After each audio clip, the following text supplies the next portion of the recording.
بسم اللہ الرحمن الرحیم۔ السلام علیکم۔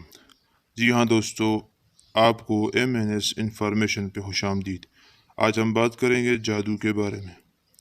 اکثر گھروں دکانوں پر یہ شکایت عام ہے۔ کچھ لوگ کہتے ہیں گھروں سے تعویذ نکلتے ہیں۔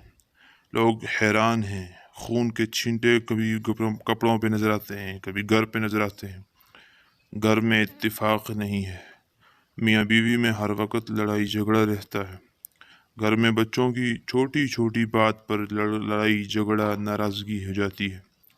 بچوں کے رشتے نہیں آتی، بچیوں کے رشتے نہیں آتے، تو بغیر کسی وجہ کے بات بھی نہیں بنتی، اولاد نافرمان ہے، وغیرہ وغیرہ باقی جو صورتحال ہے۔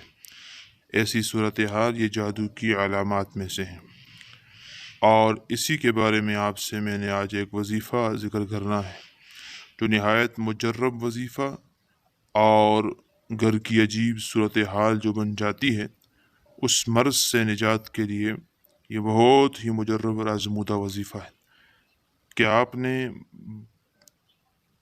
یہ وظیفہ کرنا ہے۔ ہر قسم کی بندش اور ہر قسم کا سحر، آسیب، جادو مکمل طور پہ گھر سے ختم ہو جائے گا انشاءاللہ عز و جل۔ آپ نے جمعہ کے دن فجر کی نماز کے بعد باوضو ہو کر سورۃ الطارق کی آیت نمبر 15، 16 اور 17 شروع میں 11 مرتبہ درود ابراہیمی کے ساتھ یہ آپ نے 41 بار پڑھنی ہے۔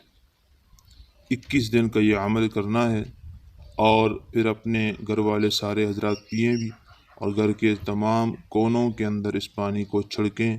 انشاءاللہ تبارک و تعالی بہت جلد ہی جادو کے عمل سے خلاصی ہو جائے۔ اسی طرح کے بہترین وظائف کے لیے ہمارے اس چینل کو ضرور سبسکرائب کریں، تاکہ آپ تک یہ دینی معلومات پہنچ سکے۔ جزاک اللہ۔ السلام علیکم۔